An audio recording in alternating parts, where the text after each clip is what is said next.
Hello everyone, welcome to Ablokan IAS. So we are moving towards the next section of our economics PYQ and this will be banking and capital market.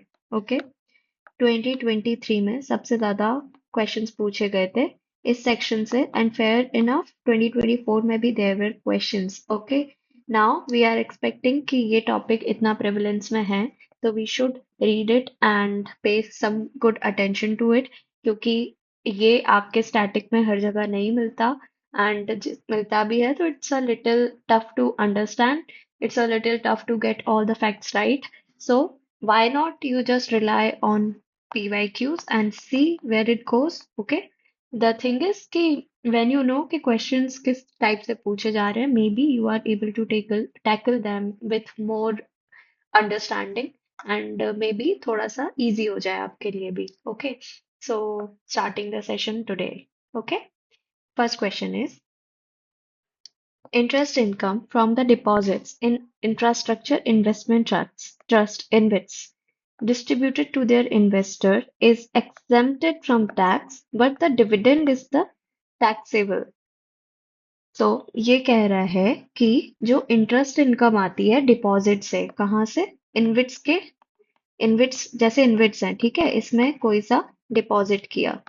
अब इस deposit को suppose 50,000 का हमने deposit किया है और इसमें हमें इंटरेस्ट 7% मिल रहा है, या सब, अब मैं यहाँ कैलकुलेट नहीं करने वाली. सो जो भी मिल रहा है like 3,500 we are getting interest. Okay, now अब deposit interest income from deposits in infrastructure is distributed to the investor. इसको हमने तीन इन्वेस्टर्स को दे दिया, क्योंकि इन्वेट्स बेसिकली वो होते हैं, there are pool of investors, किसी एक का पैसा नहीं होता, there is a pool of investor. Okay, तो वो जो पैसा पर इन्वेस्टर गया है, ठीक है, that is exempted from tax, but जो डिविडेंड होगा वो टैक्सेबल होगा.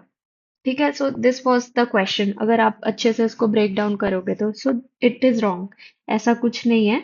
ठीक है, ये बजट 2023-2024 में बहुत ज्यादा आया था. All income distributed by InvITs including interest income, dividend income, rental income. ठीक है, मतलब इंटरेस्ट भी प्लस डिविडेंड भी प्लस जो भी आपकी रेंटल इनकम है, ठीक है, it all will be taxed. ठीक है, in the hands of unit holder. पहले की टैक्स रिजीम से ये चेंज हुआ था, इसीलिए ये क्वेश्चन आया था. तो अब you know the first thing that is budget is important. Budget में जो टर्म्स हैं वो इज इम्पोर्टेंट है. ठीक है, now second, InvITs are recognized as borrowers under the Securitization and Reconstruction of Financial Assets and Enforcement of Security Interest Act. Now, this statement is also wrong. Sorry, this statement is correct. Okay, this statement is correct. Uh, ये again आपका SARFAESI act है, उसमें से है, and again इसका काफी ज्यादा budget में था. ओके, मैंने थोड़ा इसको गलत पढ़ लिया था, इसीलिए I got confuse. So this statement is correct. The correct answer will be D.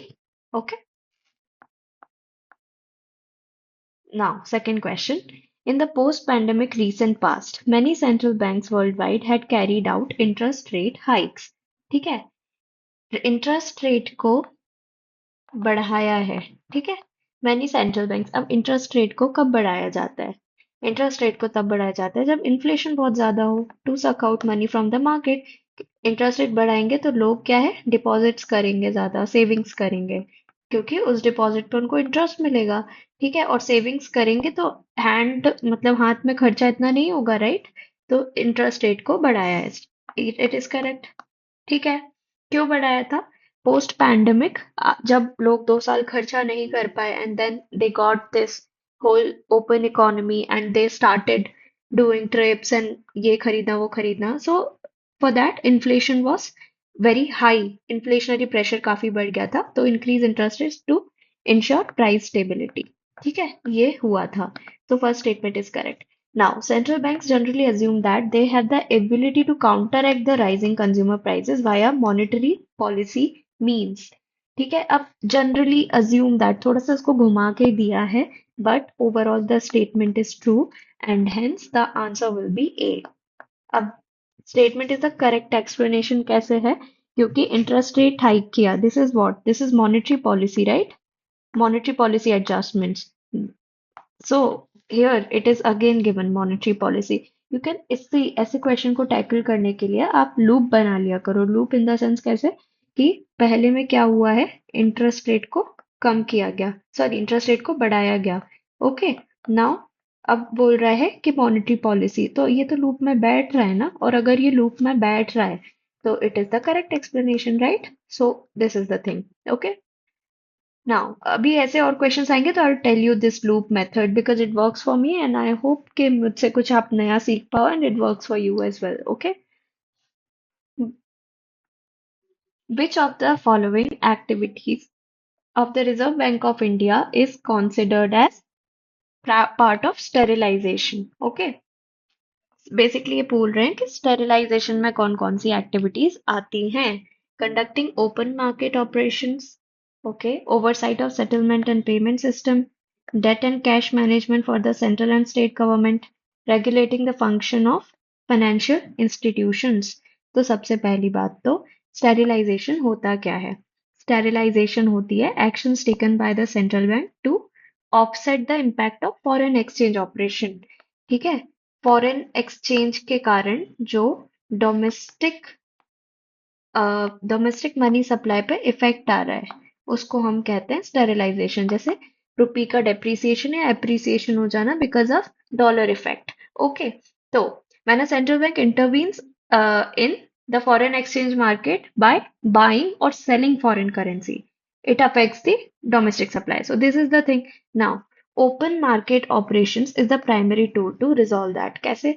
जो हमारे टी बिल्स होते हैं, ठीक है, और इसके अलावा जो बाकी भी बॉन्ड्स बॉन्ड्स होते हैं, तो उसको वो सब काय में आते हैं ओपन मार्केट ऑपरेशन में.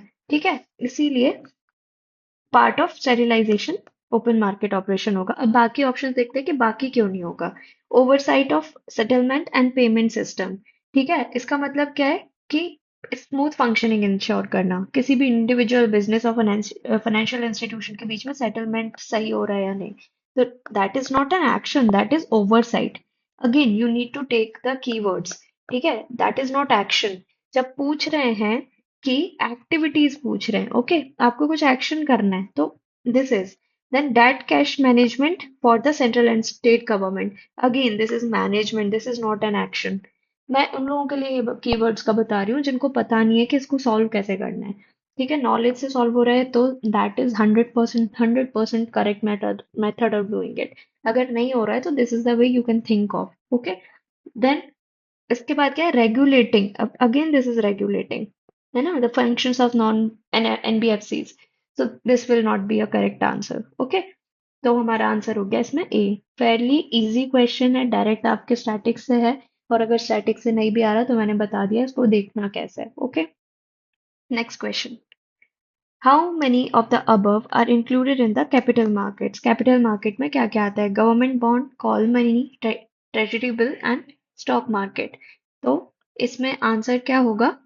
सबसे पहला ऑप्शन जो होगा government bond market, that is correct.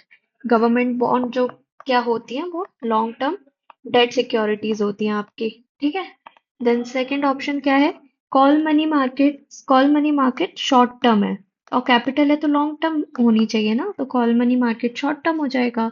Then again T bills क्या है? टी बिल्स और ऑल्सो शॉर्ट टर्म, तो ये भी गलत हो जाएगा, है ना. फिर लास्ट में क्या है? Stock market. Stock market equity और शेयर मार्केट कहलाता है ना. और equity and share are they default by default come under long term securities. Okay. So it is true and the answer will be only two. Okay. Now last question of the day. With reference to the central bank digital currency, consider the following statement. I guess ये सबसे easy question था economics का 2023 में, क्योंकि all over in the news it was there, PT में था, और जितने भी मंथली करंट अफेयर्स है सब में था, सीबीडीसी सीबीडीसी. ठीक है. तो जिसने नहीं पढ़ा होगा then I literally advise them to go and just take a look on your preparation कि आप sources कौन से use कर रहे हो and what you are lacking at. ठीक है. This is one topic that you must have known. Okay. So it is possible to make payment in a digital currency without using US dollar और swift system of course it is possible बहुत सारे और भी methods हैं है ना उस time क्या बात हो रही थी स्विफ्ट को हम स्विफ्ट का एक ऑल्टरनेटिव लेके आएंगे या फिर रशिया को भी आई गेस स्विफ्ट से बाहर किया था उस टाइम पे because of Ukraine war so this was it ठीक है a digital currency can be distributed with condition programmed into it such as time frame for spending it of course it is true digital currency है ना सो इसमें पूछा है a digital currency इस उन्होंने ये नहीं पूछा कि सेंट्रल बैंक डिजिटल करेंसी ठीक है कोई भी डिजिटल करेंसी हो सकती है यूएन है जैसे ठीक है यूएन इज एन एग्जांपल कि वो एक्सपायर भी हो सकता है ठीक है Chinese UN so see again it is all about words जल्दी जल्दी आपको क्वेश्चन करना होता है and you tend to miss on these thing a digital currency can be programmed जो भी चीज डिजिटल है उसकी लिमिट्स नहीं है that is unlimited it can be change into anything so इसीलिए ये ऑप्शन सही होगा and this is both one and two I loved this question for the fact that it looks difficult, but it was as easy as you can think of. ठीक है क्योंकि it was playing on your psychology. It was playing how you take the sentence and how you perceive it कि इसमें कैसे करना है. Okay? So this was it. 2023 के हमने सारे क्वेश्चन आज सॉल्व किए सारे तो नहीं मतलब जितने भी क्वेश्चन सॉल्व किए वो 2023 के थे ऐसे ही we will look at other questions as well और मैं आपको पर क्वेश्चन कि हमें करना कैसे है नॉलेज कितना लगाना है कितना लॉजिक लगाना है and I hope it will be beneficial to you in the long term so please like and share our video if you think it is worth because literally बहुत मेहनत जाती है to develop some content that is genuine and that is true for all so yeah support us and please let us know if you need any help in your preparation you can contact us in the WhatsApp number given below for your all the queries. Thank you and have a good day ahead.